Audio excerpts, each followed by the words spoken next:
हाथरस में सत्संग के बाद उतर रहे प्रवचनकर्ता को छूने जा रही थी भीड़, सेवादारों के रोकने पर यह हादसा हुआ। राहुल गांधी ने हाथरस की घटना पर कहा, हादसा बड़ा है, सरकार को संवेदनशीलता के साथ लोगों की मदद करनी चाहिए। सीएम योगी के निर्देश पर घटनास्थल पर पहुंचे मंत्री चौधरी लक्ष्मी नारायण ने कहा, 4 जिलों का प्रशासन राहत और मदद पहुंचाने में जुटा। यूपी के डीजीपी प्रशांत कुमार ने कहा, 80,000 लोगों के इकट्ठा होने की इजाजत थी, उसके हिसाब से पर्याप्त सुरक्षा बल था। हाथरस में सत्संग आयोजित करने वाले भोले बाबा की तलाश, मैनपुरी के राम कुटीर आश्रम में होने की आशंका। 2 दशक पहले पुलिस की नौकरी छोड़कर भोले बाबा बन गए कासगंज के सूरजपाल, उनके सत्संग में बड़ी संख्या में जुटते हैं लोग। हाथरस पहुंचे कांग्रेस सांसद इमरान मसूद ने कहा, हाथरस में 9 घायलों का इलाज जारी, घायलों में 1 सिपाही भी शामिल। हाथरस में हुई भगदड़ पर एसपी प्रमुख अखिलेश यादव ने कहा, सरकार को लेनी चाहिए इसकी जिम्मेदारी, सरकार को करने चाहिए थे सुरक्षा के इंतजाम। संसद सत्र का आखिरी दिन आज सुबह 11:30 बजे से पीएम मोदी राज्यसभा में राष्ट्रपति के अभिभाषण पर हुई चर्चा का देंगे जवाब। कल लोकसभा में पीएम मोदी ने किया प्रस्ताव का बचाव, विपक्ष के हर सवाल का दिया जवाब। लोकसभा में कल प्रधानमंत्री के भाषण के दौरान विपक्ष ने जमकर हंगामा किया, पीएम मोदी बोले, झूठ चलाने वालों की चुनाव में हार हुई। राहुल गांधी के हिंदू हिंसक वाले बयान पर पीएम मोदी का राहुल परिवार बोले, हिंदू सहनशील है, अपनापन को लेकर जीता है। पीएम मोदी का राहुल गांधी पर तंज, कहा 99 नंबर लाकर एक बच्चा घमंड में है, लेकिन वो 100 में 99 नहीं बल्कि 543 में 99 लेकर आया है। राहुल गांधी ने लोकसभा में दिए अपने भाषण से कुछ हिस्से हटाए जाने पर आपत्ति जाहिर की, स्पीकर को चिट्ठी लिखकर हटाए गए हिस्से बहाल करने की मांग की। के कविता और अरविंद केजरीवाल की न्यायिक हिरासत आज हो रही खत्म, दोनों को रांची रेवेन्यू कोर्ट में पेश किया जाएगा। ज्ञानवापी में वजू खाने का एएसआई सर्वे कराने की मांग है, इलाहाबाद हाईकोर्ट में दाखिल याचिका पर आज होगी सुनवाई। आज भी संसद का घेराव करेंगे छात्र संगठन और नीट के छात्र, दोबारा नीट एग्जाम कराने की मांग है। नीट यूजी मामले को छात्रों का इंडिया अगेंस्ट एनटीए के बैनर तले प्रदर्शन है, कल छात्रों ने की थी संसद की तरफ मार्च करने की कोशिश।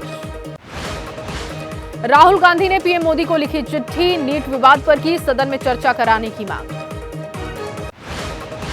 पीएम मोदी ने कहा, पेपर लीक पर सरकार अत्यंत गंभीर है, नीट मामले में लगातार गिरफ्तारियां की गई।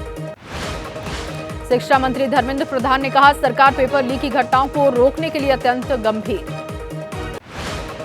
नीट परीक्षा देने वाले छात्रों का दावा, 800 से ज्यादा छात्रों की फिर से हुई परीक्षा से ओवरऑल रैंक पर खास असर नहीं।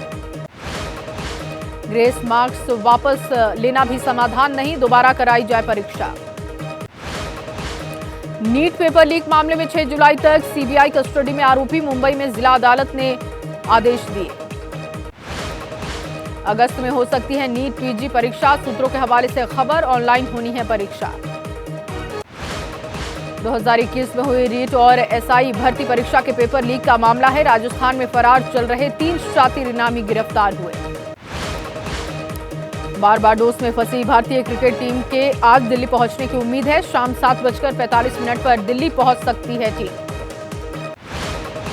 डिप्टी एनएसए बनाए गए टीवी रविचंद्रन विक्रम मिस्त्री के लिए उन्होंने जगह। करगिल विजय दिवस के 25 साल पूरे होने के मौके पर बाइक रैली, करगिल स्मारक से रंधावा टॉप तक निकाली गई रैली। लखनऊ से अबू धाबी जाने वाली फ्लाइट में बम की सूचना से हड़कंप, सुरक्षा एजेंसियों की जांच के बाद विमान ने भरी उड़ान। अमरनाथ यात्रा से पंजाब लौट रही बस के ब्रेक फेल हुए, जान बचाने के लिए बस से कूदे यात्रियों को आई मामूली चोट। बस के ब्रेक फेल होने पर पहाड़ी से तेजी से नीचे की तरफ दौड़ने लगी बस, सेना और पुलिस जवानों की सूझबूझ के चलते बड़ा हादसा टला।